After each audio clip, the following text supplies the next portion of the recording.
भारत में जाति जैसा कोई प्रबंध था ही नहीं। भारत में अगर आपको जातिवाद समझना है तो इसके लिए आपको चलना पड़ेगा आज से लगभग 3500 वर्ष पीछे, यानी कि 1500 BC, यानी कि जब वैदिक सभ्यता की शुरुआत हुई थी। उस समय जातियां नहीं बल्कि वर्ण व्यवस्था हुआ करती थी कि जो लोग जो काम करते थे, यानी यहाँ पे कह लीजिए कि उनकी जो पहचान की गई वो काम के आधार पर पहचान की गई और इसको 4 भाग में डिवाइड किया गया। पहला था ब्राह्मण, दूसरा क्षत्रिय, तीसरा वैश्य और चौथा शूद्र। ये 4 भाग थे जो भारतीय समाज के बनाए गए थे। ब्राह्मण उसे बोला गया जो पठन पाठन, पूजा विधि अनुष्ठान से संबंधित थे और शिक्षा देने का काम किया करते थे, उन्हें ब्राह्मण बोला गया। जो लोग विद्वान थे उन्हें ब्राह्मण बोला गया। दूसरे क्षत्रिय, वो लोग जो युद्ध लड़ते थे, जो सेना के रूप में भाग लेते थे और अपनी प्रजा की सुरक्षा के लिए सैनिक के रूप में काम करते थे, वो क्षत्रिय कहलाते थे। तीसरे हो गए आपके वैश्य। वैश्य वो लोग थे जो व्यापार करते थे, उनको वैश्य बोला गया। और चौथे वो लोग थे जो इन तीनों ही कामों को नहीं करते थे, यानी कि इन तीनों ही काम से जो अलग थे उन्हें शूद्र बोला गया, जिससे समाज में भेदभाव जैसी बातें प्रचलित होती चलती चली गई और आगे चल करके यही चीजें कॉम्प्लेक्स रूप लेने लगी। और इसके बाद फिर आप ये कह सकते हैं कि ये लंबे समय तक जातिवाद का जो सिस्टम था डेवलप होता चलता चला गया, यानी वर्ण व्यवस्था जो है अब जातियों पर आनी शुरू हो गई थी और उन्हें वोट बैंक के रूप में इस्तेमाल करते रहो। और यही लंबे समय तक कई सारी पार्टियां जाति के नाम की राजनीति करती चलती चली आई और यही जो कारण था हिंदू समाज में जातिवाद की जो अंतर था, जो खाई थी, इसको और गहरा करता चलता चला गया।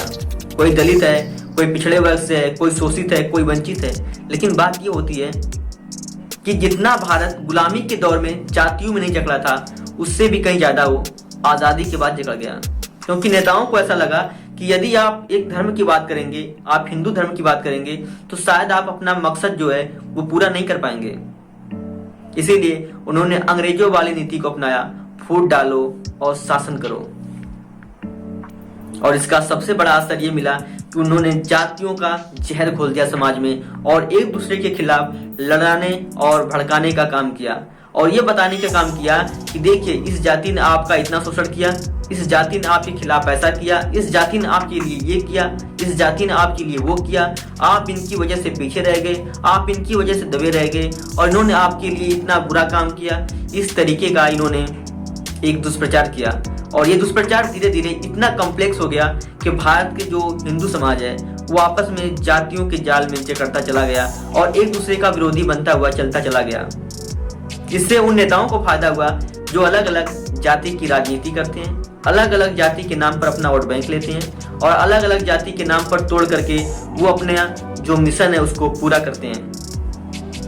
आपको भी पता होगा कि भारत में मुस्लिम समाज है, उसमें भी कई सारी जातियां हैं, लेकिन आज तक किसी नेता ने उनको अलग जाति के नाम पर रिप्रेजेंट नहीं किया, ना ही अलग जाति के नाम पर कभी उनसे वोट मांगा, ना ही कोई मीडिया चैनल आज तक आपसे ये कहा कि मुस्लिम समाज की इस जाति के साथ ऐसा हुआ है, इस जाति के लिए ऐसा कानून बनाया गया है।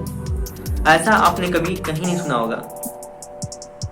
और इसके पीछे की वजह यही है कि जिन लोगों को हिंदू समाज से नफरत थी, हिंदू धर्म से नफरत थी, उनको जाति के नाम पर तोड़कर आपस में लड़ा करके अपना मकसद पूरा किया, हिंदू धर्म को चोट पहुंचाते चलते चले गए। आपने इसका एक सबसे अच्छा एग्जाम्पल देखना है, यदि आपको इसका सबसे बेहतरीन एग्जाम्पल देखना है तो आप कश्मीर की बात कीजिए, जहां पर 1989 में हिंदुओं के खिलाफ दंगा शुरू किया गया, हिंदुओं को वहां से विस्थापित किया गया।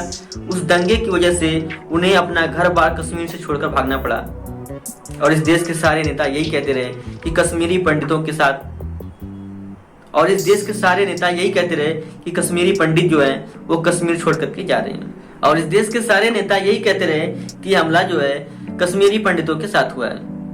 लेकिन कभी किसी ने ये नहीं कहा कि ये जो आतंक मचाया गया है, ये जो दंगा हुआ है, ये जो उनकी जमीन जायदाद छीने गए हैं या उनकी जो हत्याएं की गई हैं, ये हिंदुओं की गई हैं। क्योंकि उस समय जो हमले हो रहे थे कश्मीर में वो सिर्फ और सिर्फ पंडितों पर नहीं हो रहे थे, उसमें अन्य जाति के लोग भी थे, लेकिन ज्यादा संख्या में सिर्फ और सिर्फ ब्राह्मण लोग थे, यानी पंडित लोग थे।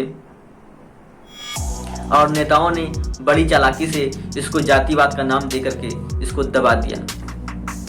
लेकिन जैसे जैसे भारत डिजिटल इंडिया की तरफ आगे बढ़ता चलता चला जा रहा है, लोगों के बीच जागरूकता भरे संदेश पहुंचते जा रहे हैं। और यही वजह है कि लोग अब जातिवाद के बंधन को तोड़ करके हिंदुत्व के साथ आना चाह रहे हैं, क्योंकि उन्हें पता है कि जातियों के नाम पर भारत के लोगों को कितना सताया गया, कितना लड़ाया गया, कितना प्रताड़ित किया गया, और उनके खिलाफ जहां पर भी दंगे हुए जाति विशेष का नाम बता करके उनको वहीं पर छोड़ दिया गया। इसीलिए मैं आपसे कह रहा हूं कि जातिवाद की करो विदाई, हिंदू हिंदू भाई भाई। इसीलिए मैं आपसे उम्मीद करता हूं कि आपके अंदर अगर जाति वाली भावना होगी तो आज से आप उसको बहिष्कार करने की बात करेंगे और एक साथ मिलकर के नए हिंदुत्व, नए हिंदू धर्म की उदय की बात करेंगे।